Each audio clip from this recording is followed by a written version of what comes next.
In progress.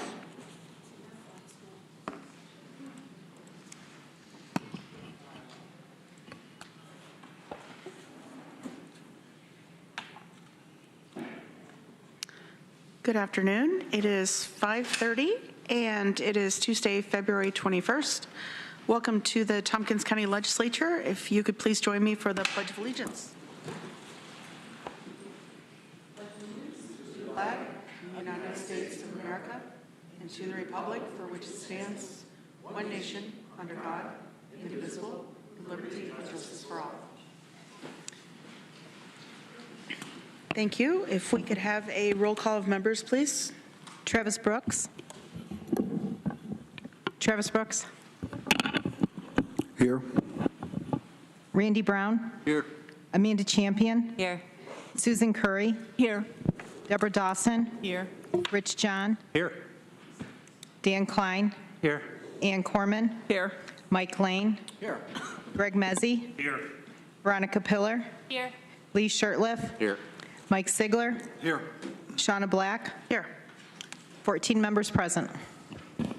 Thank you. We are going to do a little reordering today. Jorge from the City of Ithaca is joining us and going to offer some updates for the City of Ithaca. And I would like to welcome Jorge. Thanks for joining us today. Thank you. Thank you for having me, and thank you for accommodating my schedule. I'm going to head over to my other part-time job right after I give you guys some updates, but feel free to hit me with all the questions you have. Thank you. This is my first time doing this, and so excited to be working with you guys for the coming year. I'll start off with some updates regarding the Homeless Encampments Working Group that the City of Ithaca has. Many conversations have been underway for the past couple of months. This past meeting that we had earlier this month was a conversation specifically around trash removal, site cleaning, how we want to structure management for a sanctioned encampment so that it stays clean, but also is attractive and welcoming for folks that we would encourage to move there as a sanctioned encampment site.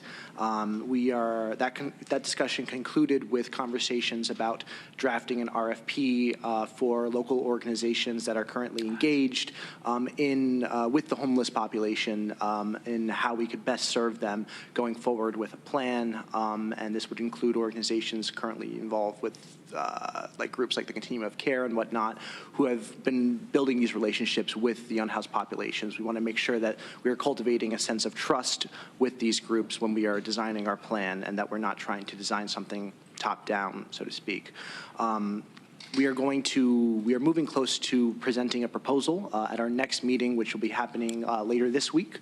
We intend to draft a proposal that we will then unveil at our next PEDC meeting for Common Council, and after that we'll be in contact with you all about setting up a presentation or some form of communication with you all on what that looks like, because the one thing that we are all in agreement is that the city needs to be in lockstep with the county and with our local organizations so that we can take a full frontal approach on how we deal with this population, because it's one of the biggest issues, as I think George has mentioned in the past, the city and the county is facing right now. So we're going to have to do it in lock and step if we want to make sure that it's an actual solution and not just a Band-Aid or whatnot.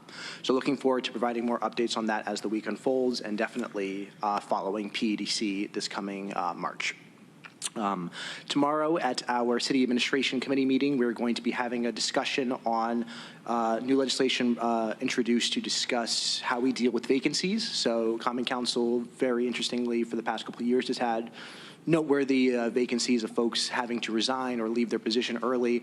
And in the past, we have done a sort of liaison, a committee appointment process where we interview applicants and then the council approves of a candidate as a whole. We are moving towards a model very similar to to the model that you guys have in the county of doing special elections, barring last minute or very late vacancies close to an election. We're having folks from the Board of Elections come to our Common Council meeting, City Administration meeting tomorrow to discuss the logistics of that, what the financial implications are, practical implementation, things of that regard. So that's something to look forward to if you wanted to see how the city is going to be doing that. The other big thing is that we're going to be having another report on our city manager position. As you all know, the referendum passed late last year, and we are currently underway with trying to develop how we're going to reshape the executive office for the city and what role the city manager is going to take. I know myself and other colleagues on council are adamant about trying to see that we have a national search so that we can find someone who is a very qualified and competent candidate from a large pool, so that we can make sure that we have the best people leading our city and our agencies. And then lastly, I'll end this with just a point that it's petitioning season soon. At the end of about a week from now, we are going to begin petitioning for the city. And as you all know, redistricting occurred last year, and so the maps are new for the city. And so all of our seats, from the mayor, all common council seats, will be up for re-election, and so folks will begin petitioning, and looking forward to seeing how those results turn out. But those are my updates. It's been a rather slow month. I'm hoping to have maybe a little bit more for you guys next month, but I'm ready for questions. Thank you. Ann Corman? Yes. Sorry, Jorge, your mic was off. Could you repeat all that? No, just kidding. So you talked about some stuff regarding, the homeless encampments going through, I don't know if it was just part of it, maybe it was just the environmental part, but through PDEQ, Planning, Development, and Environmental Quality Committee. Do you also have a housing committee at the? As of right now, the only committees that the city, so we have our working group that's dealing with the encampments that include members of council such as myself and the two older people from Ward 1, as well as city staff such as our deputy chief of staff, our superintendent of public works, planning director. Those folks meet in a working group that discuss how we are trying this, what the city's approach is going to be proposed to the council for how we're going to tackle homelessness and the encampments. But as of right now, we only have two major committees: city administration and planning economic development. And that second committee, which meets the third Wednesday of the month, is going to be when we are going to introduce the proposals for an RFP and policy for them this coming March. Okay, great. I thought you also had a public safety committee. Yes, the public safety committee. Sorry, okay. That's a new one. So it's but yes, we have those as well, which will be dealing with issues of reimagining public safety and things of that regard. Okay, great. Thank you very much. Mm-hmm. Rich John.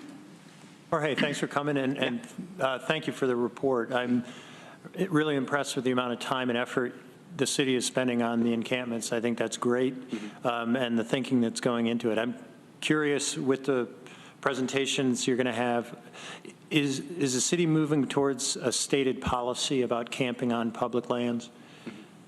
So I believe our intention is to sort of set the record straight on what the policy is going to be going forward. I don't want to sort of jump the gun on that and not have an announcement made prior before council, but we are trying to draft a policy for that as well. I'm not asking you what it is. Yes, it's coming. It's in the works, yes. Great. Thank you. Any other questions or comments for Jorge? Okay, thank you so much. All right. We do appreciate your time. Thank you all. Take care. Okay, next we have a proclamation, and it is for celebrating Black History Month.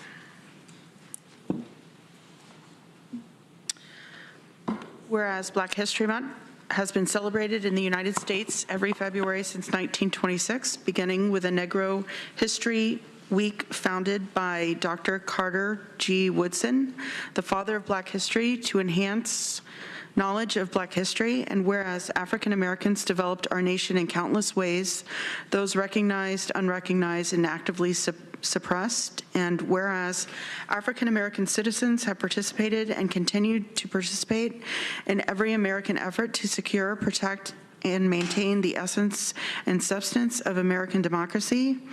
And whereas Tompkins County's Black community continues to thrive due to the irrefutable contributions of many trailblazing Black Americans, including civil rights leader Dr. Dorothy Cotton, Pulitzer Prize winner Alex Haley, Nobel Prize winner Toni Morrison, Ruth Carroll Taylor, the first Black flight attendant in the United States, and many more phenomenal leaders of the Black community, locally, nationally, and globally. And whereas the Black History Month 2023 theme, Black Resistance, explores many African Americans have resisted historic and ongoing oppression in all forms, especially the racial terrorism of lynching, racial pogroms, and police killings since the nation's earliest days. And whereas for centuries, Black people have sought ways to nurture and protect Black lives and for autonomy of their physical and intellectual bodies through armed resistance, voluntary immigration, nonviolence, education, literature, sports, media, and legislation, politics, and whereas as societal and political forces escalate to limit access to and exercise a ballot, eliminate the teaching of Black history, and work to push us back into the 1890s, we can only rely on our capacity to resist. We must mobilize our resources, human and material, and fight for freedom, justice, and equality, self-determination, and social transformation. Now, therefore, be it resolved that the Tompkins County Legislature does hereby proclaim the month of February 2023 as Black History Month in Tompkins County. Resolve further that together with our entire community, we join in celebration and recognition of the Black community, honoring the triumphs and struggles of African Americans throughout U.S. history, including the Civil Rights Movement and their artistic, cultural, and political achievements. Resolve further that the Pan-African flag shall be flown on the county's flagpoles during Black History Month. In witness thereof, whereof, I, Shauna Black, have hereunto set my hand and caused to be affixed the Great Seal of Tompkins County, State of New York, on the 21st day of February 2023.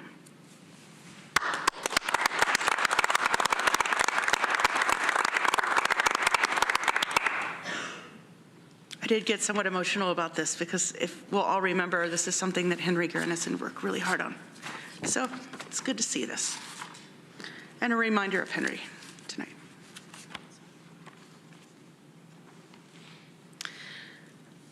Okay, this evening we will have executive session for three matters actually. First one is collective negotiations pursuant to Article 14 of the Civil Service Law. And then we have two issues with the proposed acquisition, sale, or lease of real property with a strong possibility that would substantially affect the value thereof. Now let's open it up to privilege of the floor for the public. I have one blue card. If you're here and you would like to speak on privilege of the floor, please feel free to fill out one of our blue cards located at the back table. And I have Nancy Burchak. Sorry, thank you. So I'm Nancy Burchak. I am retired from Ithaca College. I was professor emerita, and I taught architectural history and art history for 37 years there. My specialty is 19th century American architecture. So you can imagine I'm here to speak on 408 North Tioga, which we know is the Red House. And I'm here to urge you to save it. First, there's a matter of practicality, I think. The property has been valued at around $300,000. And, you know, does it make sense to tear down a property of value and valid function for more parking spaces? I think that getting the property back on the tax rolls is a good idea. Tompkins County needs housing on a human scale, and with the right buyer, this house could sing again. It could be a single family or a duplex or a triplex, and there would be historic tax credits to make this project more affordable. There are other reasons to save 408. It's a green thing to do. Green practices and historic preservation, preserving buildings go hand in hand. Retaining and reusing existing buildings avoids the kind of air and land pollution that inevitably happens when a building's torn down. I know I only have 3 minutes. In the current issue of Smithsonian Magazine, there's a relevant remark in an article about the Erie Canal, as a matter of fact. I quote, "What do we do with glorious things that have outlived their original intent? When we're wise, we preserve them. When we're brilliant, we preserve and repurpose them. That's what Tompkins County did here. And I love coming to this room, and I hope you do too. It's delightful. And with a new owner of the Red House, they could experience something of the same. The possibilities for this architect-designed house are multiple. And I mentioned housing, but there's a possibility of commercial or nonprofit use. In any case, retaining the building is a responsible strategy, as well as a decision to respect the size and scale and heritage of its own neighborhood. And I think that's important. It's up to us as community planners and citizens to take the long view to respect resources. And I hope you agree that a dynamic citizenry is important for the optimal functioning of a democratic system on every level, but especially locally. Many citizens have written to you speaking up for the Red House, and I hope you will listen to their voices. Let me just add, I'm a taxpayer and have been in Tompkins County for almost 40 years, and I repeat what I said before. Please sell it and put it back on the tax rolls. Thank you. Thank you. Anyone else here for public comments? Dominic, do we have anyone here via Zoom? Okay. Anyone here for municipal officials? I know Jorge was here earlier for the City of Ithaca. Okay. Let's move on to legislator privilege of the floor. Susan Curry? It's all right. Okay. I just wanted to call out, make sure you saw the latest pamphlet from the Historical Commission. This is hot off the press. Carol Cameron delivered these to me today. And it's very appropriate since we just had the proclamation for Black History Month. The introduction was written by Dr. Leslyn McBean-Claiborne, who was the legislative chair. So we have a lot of copies. So we have enough to you want to spread them pretty far and wide, we have them. Great, thank you. Deborah Dawson. So today is Mardi Gras, a final tradition as we embark on Lent. And part of the tradition is a king cake. And I've got one in the back. It came all the way from Louisiana. Please help yourself. I mean, you can't say no because we're going into Lent, and even if it blows your diet, you'll have 40 days to get yourself back on track. Just remember, if you get the piece with the baby, you have to bring the king cake next year. Thanks. Thank you, Deborah. I have Ann Corman and Randy Brown. Thank you, Madam Chair. At our next legislative meeting on March 7th, we are preparing a proclamation to honor Carol Kamen in honor of Women's History Month. Sorry, I have this book in front of me. Women's History Month next month. And so I will be sending out some invitations to various organizations such as the Historical Commission.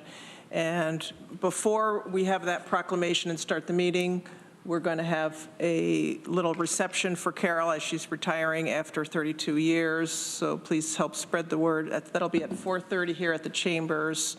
And again, I'll keep you updated on the details of that. Thank you, Ann. Randy Brown. Yes, thank you. I just wanted to say that Veronica, Susan, and I met with mental health and took a tour of the facility there and met with Harmony and Susan Spicer and Heather Sanford.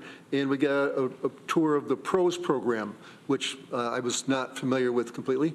It actually means Personalized Recovery Oriented Services. And it really is a neat drop-off center, and people can schedule to go there. They can do their laundry and cook and do projects and things like that. So it was really helpful to learn that. But also I wanted to just let people know that I'm very aware of the cleanliness of buildings, and Arel, the people are doing a very good job of maintaining that building. I just wanted to share that with you. So. Great. Thank you, Randy. Greg Mezzi. Yeah, I just want to give my colleagues an update. Shauna and I had the chance to attend the NACO, National Association of County Officials, or officers? One of those things. National Association of Counties. Of counties. Oh, the O is a little O, sorry. It was a great time, super informative. It was Saturday to Tuesday, Wednesday morning. We got to hear from the President of the United States, the Secretary of Transportation, Secretary of the Treasury, the Surgeon General was there, the Secretary of Agriculture, which really goes to show, I think, the current administration's value on county government. There was a lot of conversation on how important the county role is in making an efficient and effective government and the services that we provide. A lot of learning to share, which I'll sort of share out in various committees because I don't want to take too much time here.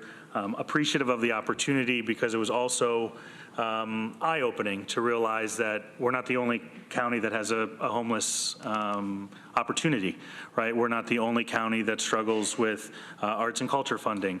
We're not the only county that has food insecurity issues or childcare or economic development or housing or workforce development, right? All of these things, access to health care, all of these things were discussed and are, were collaborated on. And I found it interesting that it didn't matter party affiliation, it didn't matter what perspective you brought. In these conversations, there was, equal opportunity for everybody to share ideas and learn from each other. So it was a very beneficial experience for me and hopefully got to spend 5 days with our chair, so that was a plus. But I appreciate the opportunity to go and represent Tompkins County, and look forward to engaging with NACO. We also had an opportunity to drop some information off to both of our senators, and had the privilege of sitting in the gallery of the Senate while they were taking a vote, which was kind of neat. So just a great day to strengthen the commitment to government and all of the things that we do and how we play a small role in sort of a big infrastructure that is government at all levels. So just wanted to give a quick update, and again, thank you for the opportunity to go. Thank you, Greg. Lee Shurtleff. Just briefly, I wanted to make mention of the passing of one of our local citizens, Ellard Louis Savakul, just in recent days. And he was a 47-year member of the Groton Town Board, serving as a town councilman continuously. And at his time of his retirement from the board about 3 years ago, was recognized by the Association of Towns as the longest serving town board member continuously in the state. And he was, through that time, saw a lot of changes in town and local government, and is an example of a local citizen who gave back not only to his country but to his community in many ways, and instilled that sense of community spirit and service to the rest of his family. As in fact, his grandson now serves as our town highway superintendent.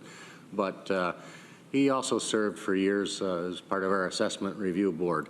Just an example of the type of citizen that lend to the quality of life in Tompkins County, and I wanted to make sure that we recognized those years of service he gave back to our community. Thank you. Thank you, Lee. Mike Lane. Lee, I was sorry to hear about that. I remember when Glenn brought to our attention his service and his award from the Association of Towns. That was pretty nice. I want to say that I'm going to put up on the mailboxes for people who want to look at the audit from TC3 that was done, and things are looking, are improving. Let's put it that way. The enrollment out there is up considerably. I sent all of you Dr. Kremenek's email. She does a weekly report, much as our county administrator does, and it's always useful to see what's happening out there. But those are good things. They recovered from the leak in the sprinkler system that did so much damage to one of the dorms, and they have the students back into their rooms now. That's all been repaired. And they will be held harmless, those students that had damage to their property, for example. One other thing I just wanted to mention was Ukraine. And we saw President Biden, to his credit, go there yesterday, or the day before, I forget which. At the same time, President Putin was blaming us for the starting of this war. Very, very interesting to see what propaganda machines can generate. Also pulling out of the START treaty, the new START treaty. And that has to do with nuclear weapons, of course. Hopefully that's just a temporary thing in which they're trying to put pressure on us. But so far, our coalition is holding together. We're defending Ukraine's democracy, and we're proud of that. But a year ago, when we suggested putting up the Ukraine flag in the front of our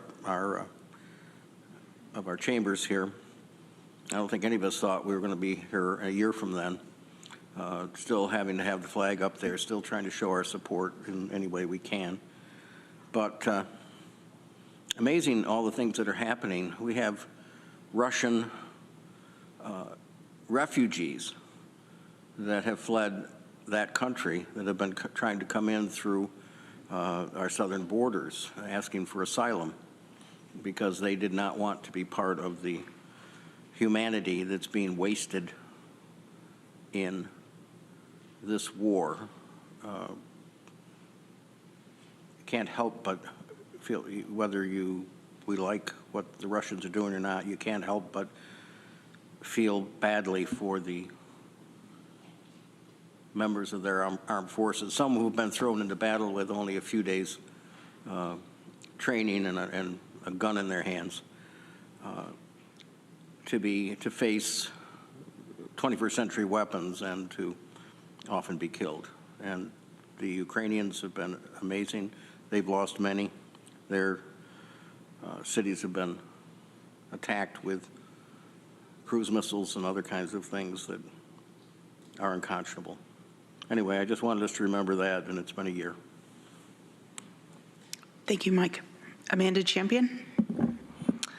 This announcement is for all the high school students who are watching right now. I'm sure there's lots of them.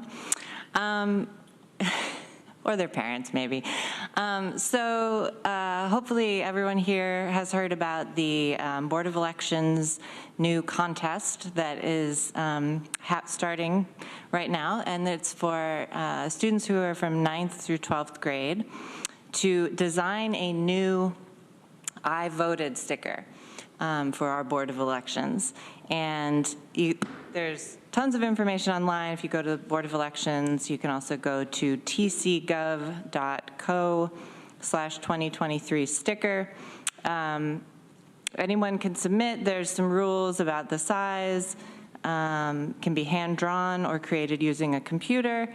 And I think what they'll do is they'll select finalists, and then the BOE will select finalists, and then the community will be able to vote on the sticker they want, and the winning sticker will be produced and given out in November when everyone goes to vote. So be pretty cool if you're an artist or a designer and you're a student and you want to get your image out to the community. Here's a great opportunity. So again, check online. You can go to the Board of Elections, and hopefully anybody here, share it with your school districts or community organizations that have high school students. So hopefully that'll turn into something really cool.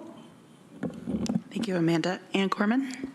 Thanks. I just want to thank my colleague, Michael Lane, for bringing up the topic of the war in Ukraine that's been going on for just over a year now. I just wanted to add a couple more things about the atrocities that are happening are beyond the pale compared to, I'm not sure what wars, but it's nothing we've seen, I think, in modern times. That going in early, Russia did, to destroy farms, to burn down the farms, to burn the crops or steal the crops, to steal the farm equipment, take it to their country, and raping women and young girls. And the latest that I heard about was abducting children, kidnapping children and taking them back to their own country. So it's really horrible. And just put a shout out, there's a number of organizations. The government of the United States is doing quite a bit to help, and there are also a lot of nonprofit organizations that you can contribute to help people with their safety and with food. Thank you. Thank you, Ann. Greg Muzzy? Yeah, just real quick, I forgot one thing. Just want a quick thanks to Congressman Molinaro for having a town hall today in Dryden. Appreciate Mike Sigler being there, Mike Lane, Lee was there. So it was a nice turnout, 45, 50 people or so. Great way to engage. I know as part of his 8 counties in his first quarter as congressman. And it was nice that he came to Dryden and had really engaging conversation. So appreciate him taking the time to stop out in Dryden. Great. Anyone else? Rich, John? Thank you. And last Thursday at Public Safety, we had a report from the Ithaca Wellness and Recovery Court. And I'm happy to answer any questions about that in the public safety report. But I just wanted to talk a little bit about it during privilege of the floor, because there was an invitation to attend one of the court sessions, and I went there this afternoon and sat and watched the court in action. This is a court designed to help people who are arrested or involved in the criminal justice system that are really there because of some sort of mental health issue that they're having real trouble dealing with. And instead of bringing them through the regular court system, this is one of our specialized courts. We have similar courts for domestic issues and for drugs as examples, but the mental health court is fairly new. We started it 4 years ago, and it would not have gotten off the ground except for the legislature adding the funding for a program coordinator position, because the state was not going to fund that. And we put up the money for that position so it could start first as a city court, and it expanded in, I think, 2021 to include the county. So it's now covering the whole county and felony levels that are appropriate for the Ithaca the Wellness and Recovery Court. It is a remarkable success, both from the standpoint of the taxpayer, in that we are seeing people staying out of the criminal justice system. The recidivism rate is extraordinarily low for the people who've gone through it, and there's nearly 100 people, I believe, are in it or have been through it, this court so far. And in terms of the benefit to the people involved, that almost to a person, the people who go in at the end are just dramatically thankful that they ended up in this place and got this assistance. The court is remarkably patient and firm, but considerate of the needs of the individuals, and really has conversations with them about what they need to do, and is just as encouraging as you can imagine. And it seems to really be working, and we help make that happen. So I want to thank everybody in this room who took that vote to help fund it, and to just spread the word that we did something good there. And for the whole community should know this too, that it's saving money and it's helping people. Thanks. Thanks, Rich. Anyone else tonight? Okay. I'll move on to a very quick chair's report. First off, I'm sad to share the news of Lee Dillon's passing. She was the former executive director of the Tompkins Community Action, and she was actually one of the first directors that I met whenever I was assigned as Health and Human Services Chair 5 years ago. Lee met with me and talked about housing here in Tompkins County, Section 8 vouchers, explained the difference between all the housing options, and she was a great and compassionate leader in our community. She worked with TC Action for over 30 years, and she had been their executive director since 2000. It's important to recognize her impact in our community, and she has taken great care on issues of our housing, homelessness, and addressing poverty. I also want to talk a little bit about our trip to NACO. Whenever we were there, Greg and I attended different sessions, and I attended sessions regarding affordable housing, mental health, childcare, broadband, as well as ARPA funds. And it was nice to know that we were on similar paths with other counties as far as how they spent their ARPA funds. And I guess it was not so great to hear that we have the same struggles, whether it's a small county like us or a big county like Harris County.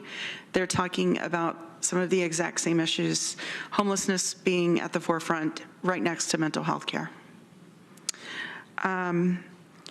While the seminars were very informative, I have to be very honest in saying that my favorite part of our Washington trip was spent sitting in the Senate gallery and watching the voting sessions of February 13th.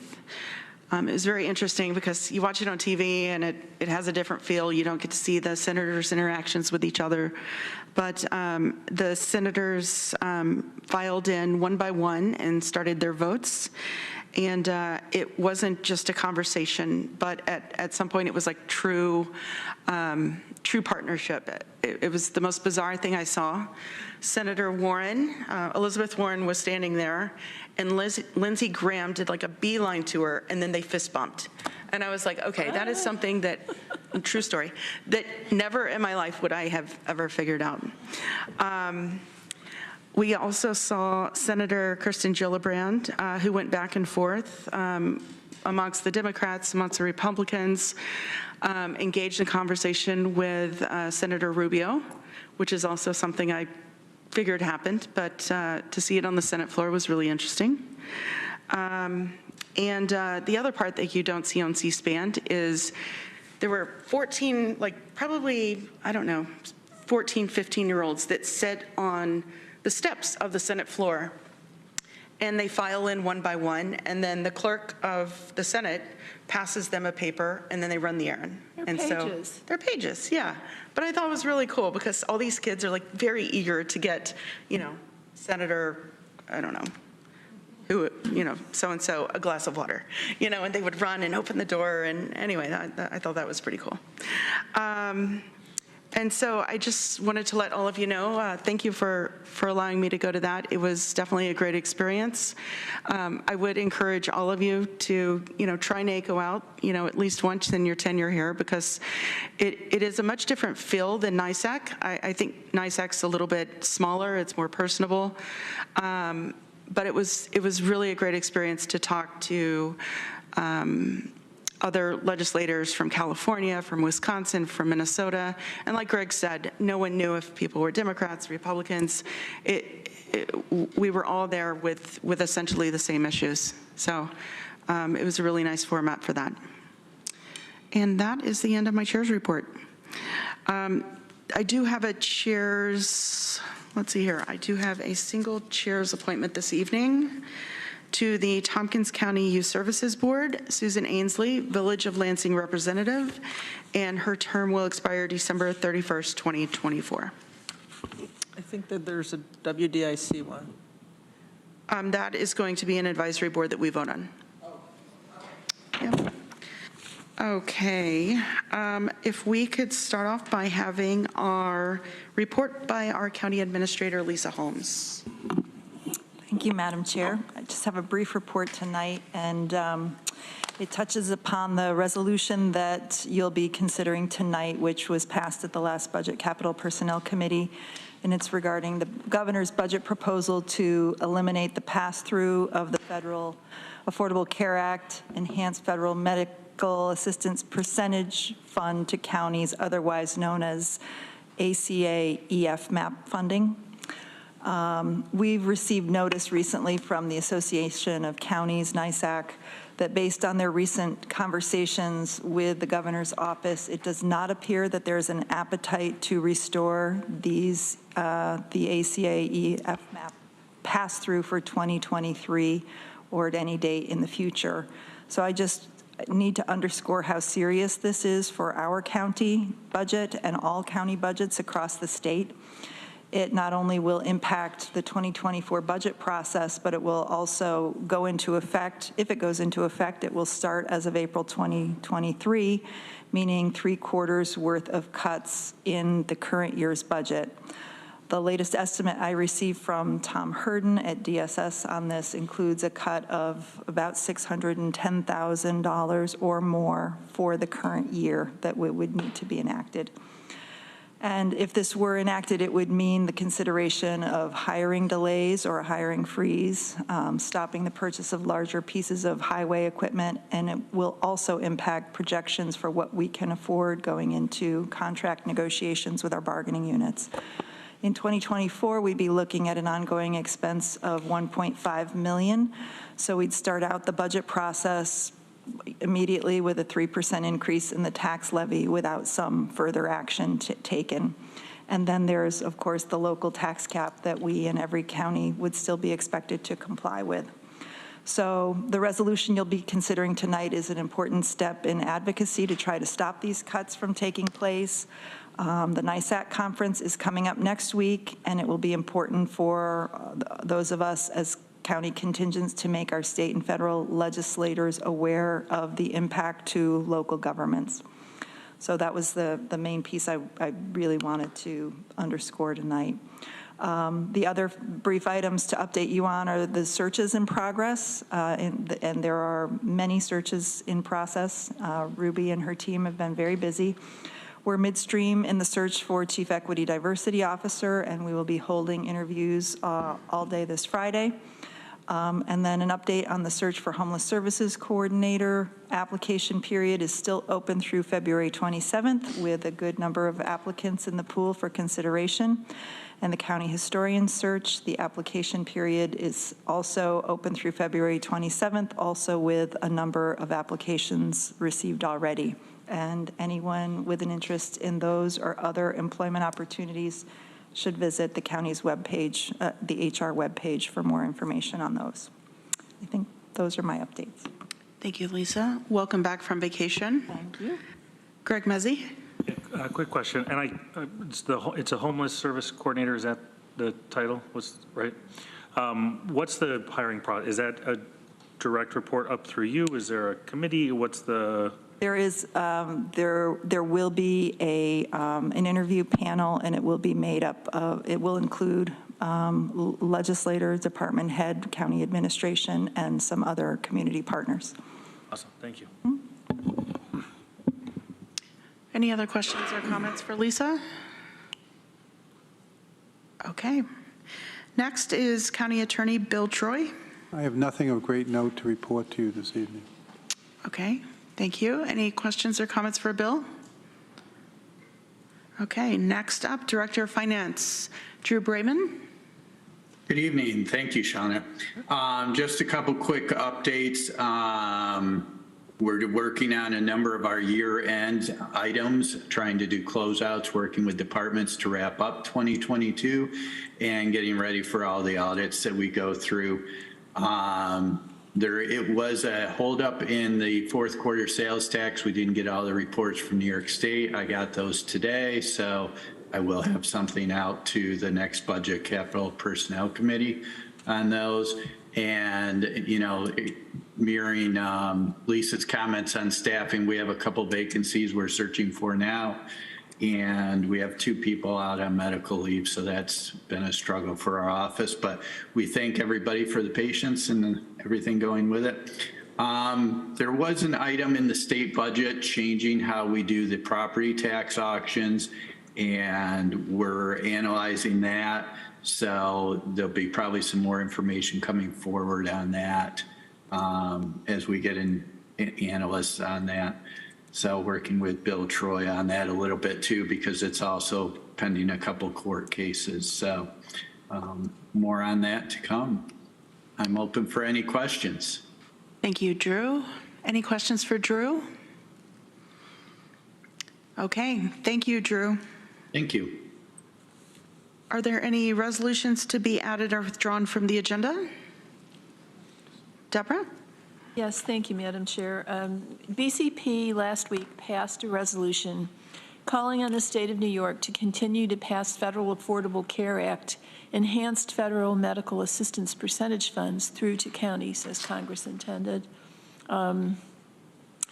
I guess this was initially slated to be on our next meeting agenda, but it is time sensitive since budget proceedings in Albany are moving forward. So I'd like to offer that today ahead of schedule as a member files resolution, and I move it. Seconded by Mike Lane. Okay, we're going to do a vote by hand, and we will need 10 votes in order to add this to our agenda. Those in favor, please raise your hand. And that is unanimous. Thank you. Thank you, Deborah. Let's move on to the consent agenda, resolutions and appointments to be voted on as a group unless any member of the legislature requests that a resolution or appointment be instead included separately and individually as part of the business of standing or special committees. Advisory Board appointments, Workforce Diversity and Inclusion Committee, Nick Bennett, member, term expires December 31st, 2025. Government Operations Committee, Resolution A, adoption of list of designated officers and employees required to file an annual financial disclosure form, ID 11460. Resolution B, acceptance of grant funding, technology innovation and election resource, tier grant, ID 11462.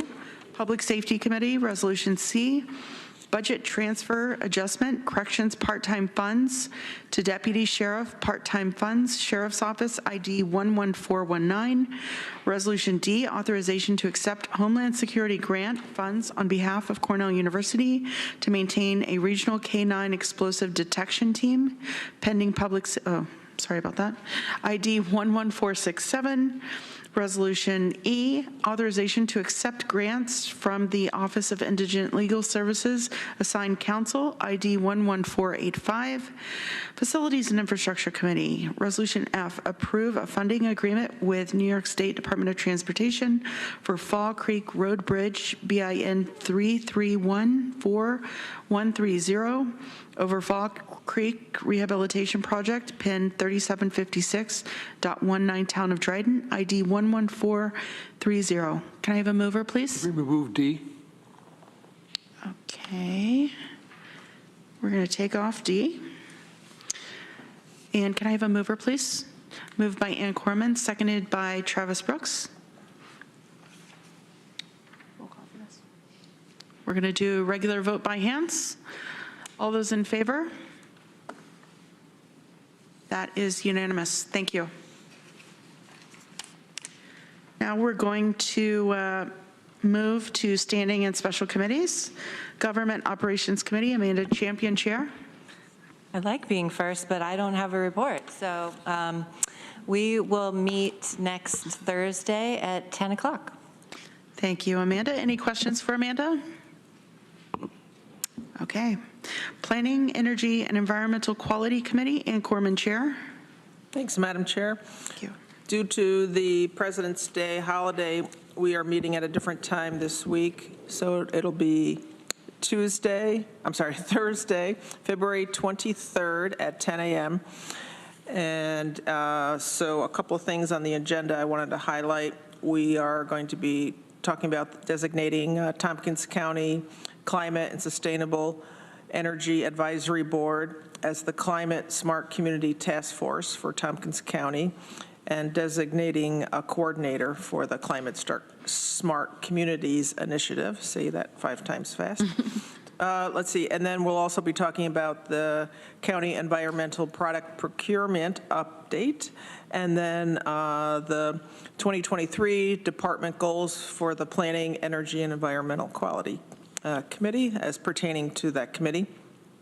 And we have a resolution to support state budget proposals to address climate change And I'm going to be that's something that the case board and some other folks have been helping us write up. So I'll be sending that out hopefully this evening or first thing this morning to peak members. And that involves some things that we'd like to ask the state to consider as they're going through their budget process. And that's about it. Thank you, Ann. Any questions for Ann Corman? Okay. Next is the Community Recovery Fund Advisory Committee. Dan Klein, Chair. Thank you, Madam Chair. Let's see, our consultant and our staff are still working through all the contracts to get everything in order. More than half the contracts are done now. And we also have received our first 2 vouchers, which means some of the projects are underway and are already asking for reimbursement.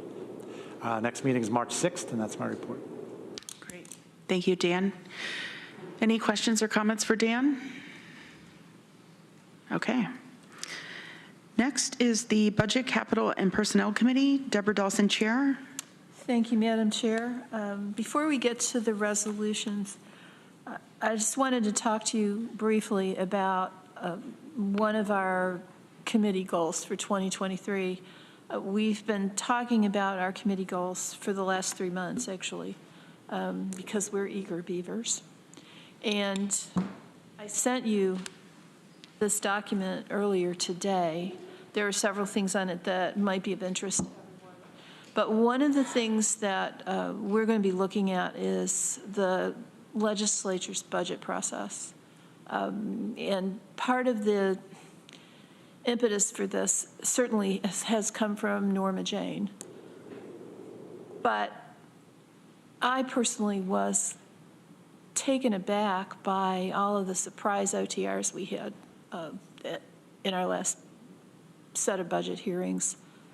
You know, ordinarily our OTRs have been OTRs that the county administrator did not recommend, and members of the legislature decided that they were important enough to us that we wanted to push them forward anyway. So they were things that the departments had already asked for in one form or another and had already factored into their work plan. But what we did last year was just pile on with a whole bunch of things that we thought were great ideas, but had never really been factored into departmental work plans. And you know, that's nice. I mean, we're elected. We want to shape the county's priorities and stuff, but I think we kind of forgot about the departmental work plans and how our bright ideas might really upend our department's planning. So I'm hoping that we can have a process that will include our bringing forward our ideas for how we want the county to move in a new direction or how we want it to allocate additional resources to a particular program area as early as possible in the budget process, so that the department heads and the county administrator can factor that in early in the budget process, and the departments can factor it in early in their planning for the next year. So what that would look like in the best of all worlds is that we would go to our budget retreat in April with our ideas and hopefully have a consensus around 2 or 3 or 4 areas where we really want to move forward. And Lisa and Norma and the department heads could factor that into their planning early on. I don't know if April is realistic this year, but I'm hoping that we could at least try to meet that deadline or try to furnish administration and the departments with guidance earlier than September and October. This would probably require a little more early intervention and involvement by the program committees, because some of these ideas might come from program committees. And it might require us, if they're not something that comes out of a committee, it would require us to do a little negotiating with our colleagues and come up with a consensus around particular ideas. And I just wanted to give you a heads up that that was coming so that you can start preparing. So that's all I've got on that issue. If anybody has any questions, I'll be happy to answer them. If you have any concerns, I'll be happy to hear them. If not, we'll do resolutions. Randy. I'm not going to leave you alone there. But thank you for that. I appreciate it. I've never really understood work plans. Of course, I've only been here a year, so I don't really understand how they're even done. I assume that each department, along with Lisa, work on these and say these are our work plans for the year. But who sets those priorities? Is it the legislature, or how does that work? Well, I mean, to some extent, and I'm sure Lisa will have input on that, to some extent, I mean, we've already, in various ways throughout the years, set our departments moving in certain directions. I think that when we have the strategic planning process that's going to be going forward, a lot of those directions will be included in the plan. And the department heads actually work up those work plans. They present them to the program committees. And I don't know to what extent administration has input, or do you just oversee it all? We request to see the departmental work plans in advance, and there's a back and forth if there are items that are in question. But I agree, Deborah, that largely the departmental work plans have been taking shape over years based on largely the policy direction of the legislature and the level of funding that they have, the level of staffing, and the expectations that are coming from the community through the legislature to the departments, through their funding and through the state and federal grants that they receive, et cetera. So, and the staffing level is a factor that, and the amount of workload for each staff is, that plays into how the work plan is shaped for the year. Lee? It should be an interesting conversation. I go back to our work with the Community Recovery Fund and a number of applications that we had and the many that we weren't able to fund. And there were some themes that developed throughout that process and some different areas of concern where we haven't had involvement in the county budgetary process or a minimal involvement. So I would hope that as we craft this, that we leave ourselves some flexibility in being able to bring forward initiatives that legislators find as community needs and can introduce that at least into the work plan flow where departments may not be anticipating it. It may be something where there's a greater sense of urgency or something more contemporary than they've been working on for some period of time. Just do it as, the idea is just to do it as early in the process as possible. And understanding that, yeah, there can be an emergency that erupts in August or September. But if it's not an emergency response, let's try to get it in there as early as we can. Rich John. Deborah kind of said it, that we tend to think about our financial issues when we get to the budget in the fall.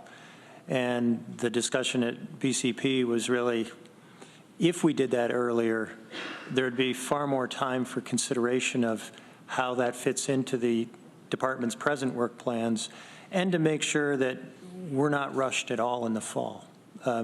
I think it's worth really looking at trying to do this. And I think we're going to certainly have to do it in a fairly informal way this year, but that'll tell us a lot about how it could work. So I thought it was a great idea. Thanks. And there is a lot of room for the program committees to start thinking about this like now. So I think what's important to realize about the work plans is that they continue to change. And so it's an ongoing, like it's a living document that every year we can update. as the legislature grows, as we start working on items, things become important. Plastic bags was the catchphrase my first year. And instantly, planning took over plastic bags, researched it, worked with Barga Ekstrom. Like, it took a lot of involvement, but it was something that was really important to this legislature and was prioritized. So if there's something that comes up that we find that we need to prioritize, I think I could say pretty strongly that Lisa and her staff will take that seriously. Any other questions or comments for Deb?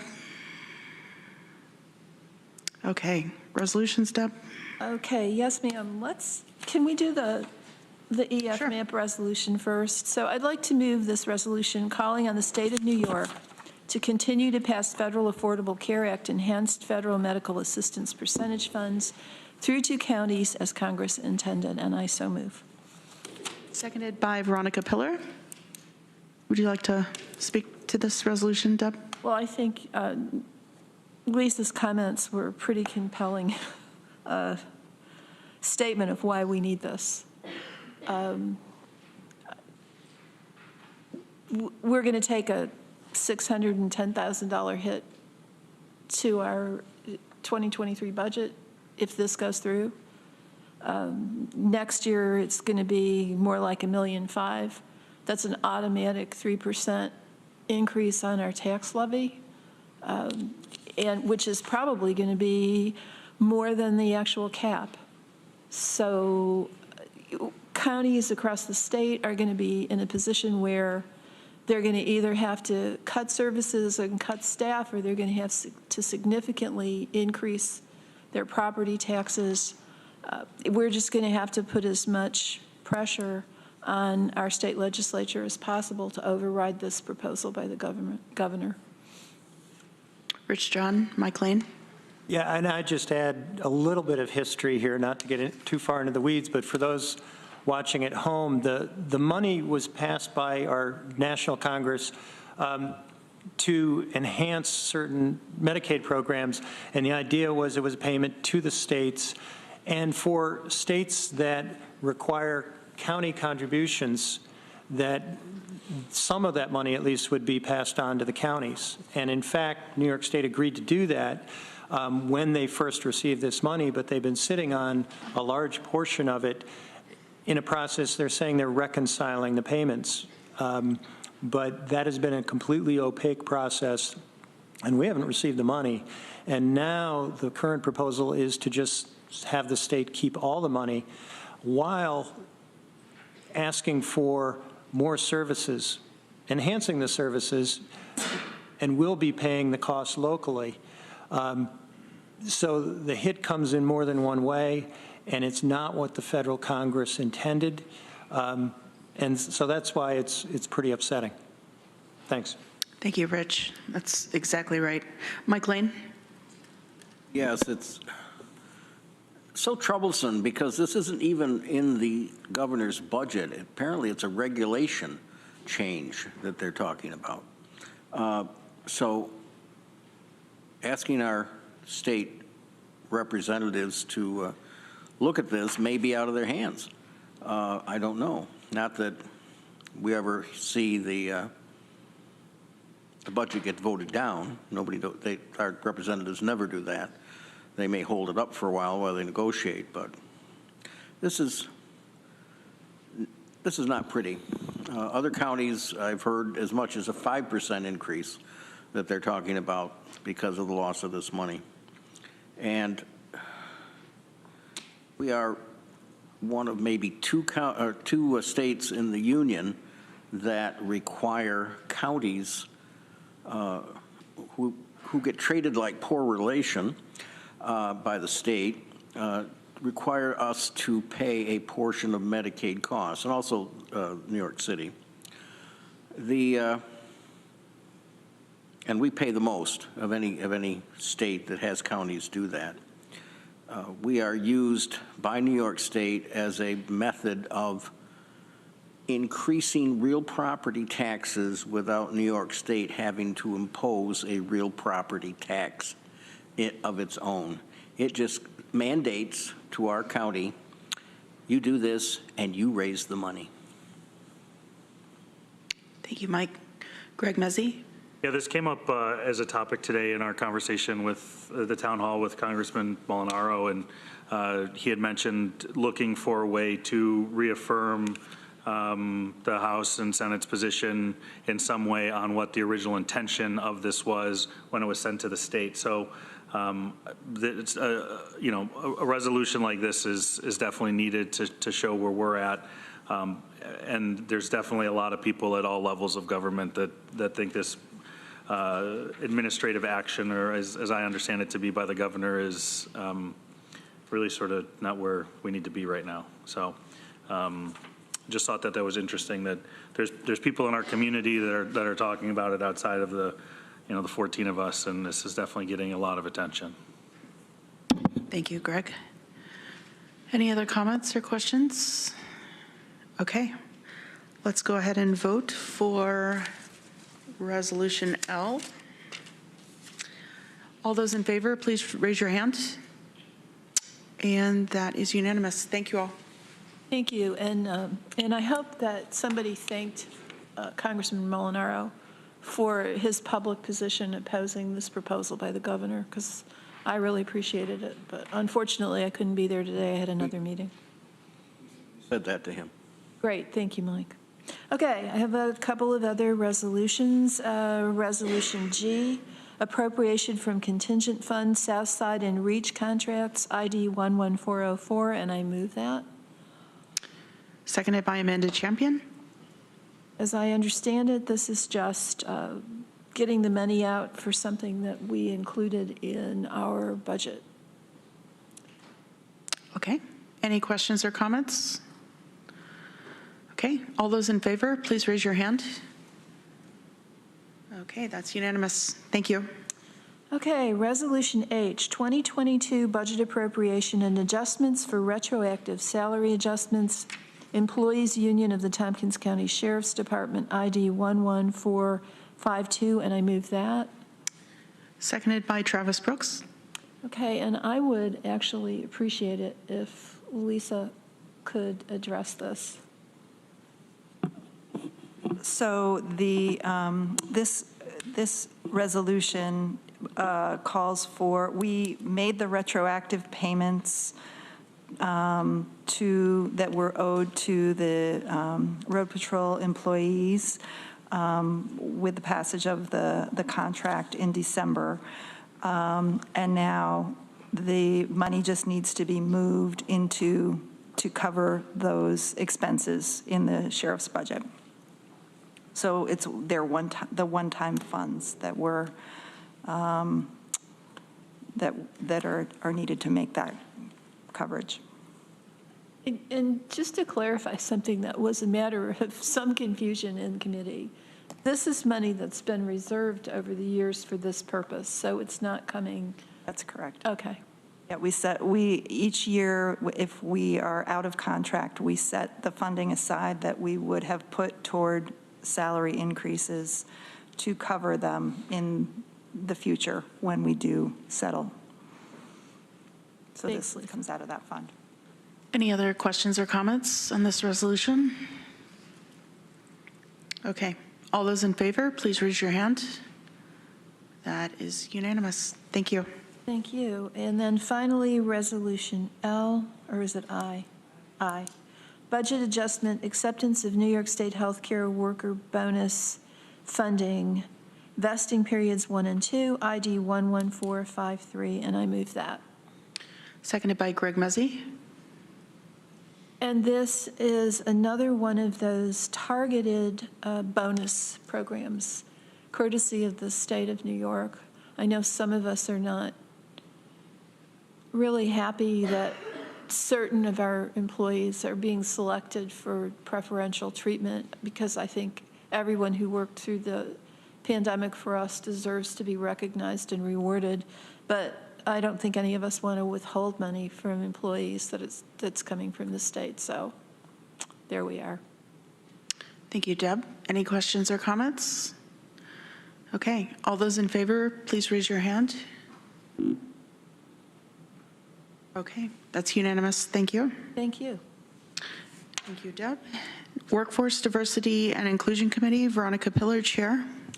Thank you, Madam Chair. WDIC has not met since our last meeting, and we are meeting tomorrow at 3:30 p.m. Thank you. Any questions or comments for Veronica? Okay, thank you. Public Safety Committee, Rich John, Chair. Thank you. As I indicated, the Public Safety Committee met on February 16th, last Thursday, and we just had a great presentation from the Wellness and Recovery Court. And I won't repeat what I said on privilege of the floor, but it was really inspiring. We also had a report from our Director of Assigned Counsel, and I see Lance Salisbury is up on the screen. He gave us a report on the status of the negotiations on assigned counsel rates. And this is another issue involving the New York State budget. The payments for assigned counsel attorneys has really lagged, and it's been a real problem for getting effective counsel for people who are in need. There have been some stopgap measures, and there's been various litigation going on in the state that is winding its way through. We probably should have an answer in the next few months, either through the budget or through the courts. However, one possibility is that it would have a real budget impact on us. So this is something that we're continuing to watch and figure out whether the state is going to step up and fund the assigned counsel programs that it's mandating or pass that cost to us. So more to come there. And Travis and I had a good conversation earlier regarding setting up a task force to look at our plans regarding the jail, and that'll be moving forward, I hope, in the near future. So more to come there, but that's getting underway. Our jail population today is 58 in the jail and with 5 board outs, which has been much higher in the last few months than it has been. We had a discussion about that at our public safety meeting, and there is a backup in our jail a little bit. There have been several parole violators that have been moved into our jail, but also we have a backlog of trials. Our district attorney reported that he has back-to-back trials all the way through July. So hopefully that number will start trending down again. But we're, again, watching that closely. I'm happy to answer any questions. Otherwise, I have a couple resolutions. Any questions for Rich John? Veronica? I guess not a question, but since it's sitting here, the Wellness and Recovery Court people dropped off a binder of the materials the participants get, and I don't know. Yeah, You invite people to, oh, I'm so sorry, to look through it if they want, because it's good. Sitting right here, and I'd welcome anybody to come take a look through it. With that said, any other questions? Seeing none. Resolution D, authorization to accept Homeland Security grant funds on behalf of Cornell University to maintain a regional K-9 explosive detection team, ID 11467. And I would move it. And Corman seconds. And Randy, I think you pulled this off? I did. I just had a question. Is this a one-year grant, or is this for, how many years is this for? This is a continuing grant, and what it is New York, this is a federal grant, I believe. Cornell can't receive it, so we act as the conduit. But it's actually a K-9 program run by Cornell University that complements the one we have at our sheriff's department. But because they can't receive the money directly, we get it, and we pass it on to them to fund their program. So they actually have it right on campus then? Okay. I don't know where the dog actually sits, but I bet it's on campus somewhere. Yeah. Thank you. And I would offer that expertise of that dog is available not just on campus. So it's a real resource for the whole community, if ever needed. Yeah. 2 dogs? Is it? Don't know. Could be 2 dogs. It'd be great to meet them. Yes. Any other questions on the resolution? Okay, all those in favor, please raise your hand. That is unanimous. Thank you all. All right, and then I have Resolution J, appropriation from contingent fund, terminal pay, Department of Probation and Community Justice, ID 11458. And I move it. Seconded by Lee Sherliff.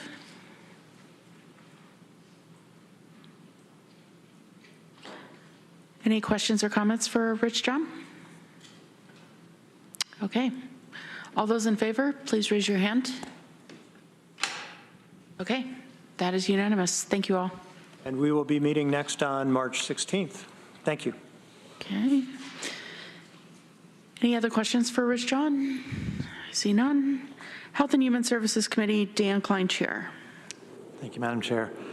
The Health and Human Services Committee will be meeting tomorrow, February 22nd, 1 o'clock. We are going to be hearing from Dr. Martin Stallone from Cayuga Health Systems. He's going to give us an after-project report about the COVID testing program that the county partially subsidized. We will also be hearing from the city as they request reimbursement from us for the dumping of waste at the transfer station from the encampment cleanup. And then we'll be doing our committee goals as well. That's my report. Thank you, Dan. Any questions or comments for Dan Klein? Okay, thank you. Next is Housing and Economic Development Committee, Greg Mezzi, Chair. Thank you, Madam Chair. We haven't met since our last meeting, and our next meeting, which was originally scheduled for Wednesday, March the 1st, has been moved because of NISAC and some of the committee members hoping to spend some time with our elected officials in Albany.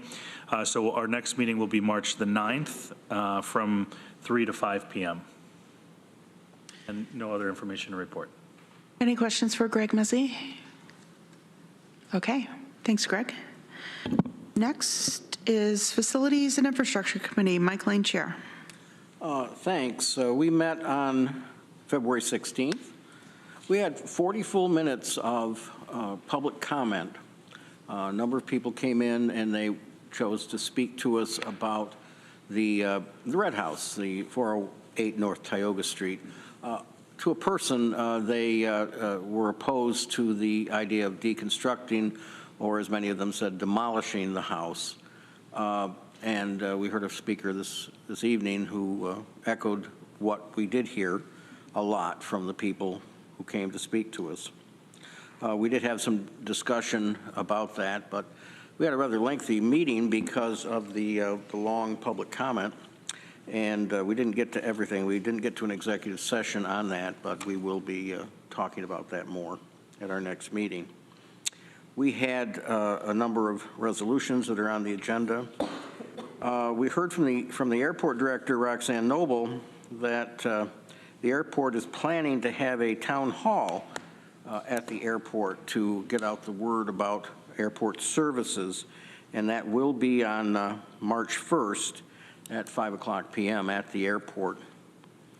I spoke to you last meeting about a hearing at the Ithaca-Tompkins County Transportation Council about the difficulty Ithaca Car Share was having obtaining insurance to keep that program running. And without insurance, of course, they can't continue to operate and have the cars available for people to use. They ask us to please contact our state representatives about this issue. There is a regulation at the state that prohibits our car share programs, and we are one of the largest of those in the state, prohibits us from getting insurance through what's called risk retention groups. And it's similar, as I said before, to what happened to us when we had the state legislation allowing us to move forward with our health consortium, and yet the state insurance department wouldn't allow us to move forward until we put up I think over $1 million worth of deposit for possible losses, and the program never had to use any of that $1 million. That money was all returned to the various municipalities that were part of it. But anyway, we have written a letter under my signature and Shauna Black's signature to Senator Webb and Assemblywoman Kellis, asking them to look into this and to please help our car share program continue to operate. If you'd like to see it, I have copies of it. Thanks to Taylor Spencer for helping us put that together and get it out today. Thank you, Mike. Randy Brown? I'd just like to add a couple things. During our meeting, we talked about CDL drivers and training, and there is no available training now other than what the Highway Department is doing. And so Roxanne Noble and Mr. Smith are going to meet to figure out how they can do some training. There's an online training for a certificate, but we have to have places where they can actually drive vehicles to learn to get their road miles. So it's very important. School buses, TCAT, don't have drivers, and which means that we're not picking up people, and that's a problem. I'd also like to add that Mike and I met with TC3 for their facilities committee, and they got a grant to expand their daycare. They're going to open up an old daycare right on their campus. They have a separate one, a separate building. So it wasn't a lot of money, I think, as new carpeting and those kinds of things, because they have a lot of demand for that. And it's going to be focused on toddlers, younger, less than 18 months old. And then the other one was they are required to have security announcements in every room. And the wiring is, I think, about as old as the building itself. And to rewire it was going to cost millions of dollars to rewire this thing. But they seem to have come up with a solution that may be a lot less expensive. And so they're working on that, and because it's not functioning correctly now and it's required. So just wanted to share that. Thanks, Randy. Great. Mike, did you want to bring forth your resolution? Absolutely. Resolution K, budget adjustment. Transfer from HQ Fund Capital Reserve to Fall Creek Road Bridge, that's BIN 331430 over Fall Creek Rehabilitation Project, PIN 3756.19, Town of Dryden. We have lots of numbers. HZ 5153, Project 51.53, ID number 11433. Thank you. Everybody's committed those to memory, right? I move it. Moved by Mike Lane, seconded by Greg Mezzi. Would you like to speak to this, Mike? Well, this all has to do with our project to replace the bridge north of Freeville on, which crosses Fall Creek on the county route there going from Freeville toward McLean. And it is a project that's been on the drawing boards for quite a while. And we want to move that ahead. And we want to have some money moved so that we can start work on the actual design and for the construction. Thank you. Any questions or comments for Mike? Okay, all those in favor, please raise your hand. Okay, that's unanimous. Thank you. Anything else for Mike Lane? Okay. Next, let's go over the minutes of our previous meeting, February 7th, 2023. Can I have a mover, please? Moved by Veronica Pillar, second by Rich John. Any questions, comments, changes? I see none. All those in favor, please raise your hand. That's unanimous. Thank you.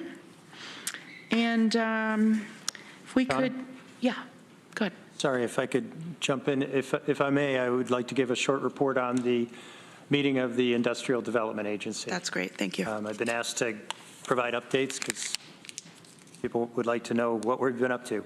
We met on February 8th, 2023, and received an application for a project called The Breeze, which is located at the site of the old Ithaca Gun Company. And that we considered it, had a good discussion, and moved that to a public hearing. It looks like a pretty impressive project, in my opinion. It would finally develop this project that's been sitting dormant for quite a while. There's still some substantial environmental cleanup that they will undertake as part of the project, and there's potentially some really, really nice park improvements next to the Ithaca Falls that would be open to the public. So that will be interesting to see how it goes forward. We also had a presentation from the developers of the Southworks project. That's the Emerson property on South Hill. We also, members of the IDA took a tour and walked the property. It is extensive, and this will be probably the largest development project we will see in this county, maybe ever. It is so big. And so that will go on for quite a while. Those were the highlights of the meeting. Happy to try to answer any questions. Any questions for Rich? Okay. Thank you, Rich. Okay. So if we could go into executive session for 3 topics, one which involves collective negotiations pursuant to Article 14 of the Civil Service Law, and 2 issues pertaining to the proposed acquisition, sale, or lease of real property with a strong possibility that would substantially affect the value thereof. If I can have a mover, please. Moved by Deborah, seconded by Travis. And any comment for that? All those in favor? Randy, are you voting yes? Okay, great. That's unanimous. Thank you. Why don't we take a 10-minute break and reconvene at 7:10? We will not be taking action after executive session. Eat cake, people. Mm-hmm.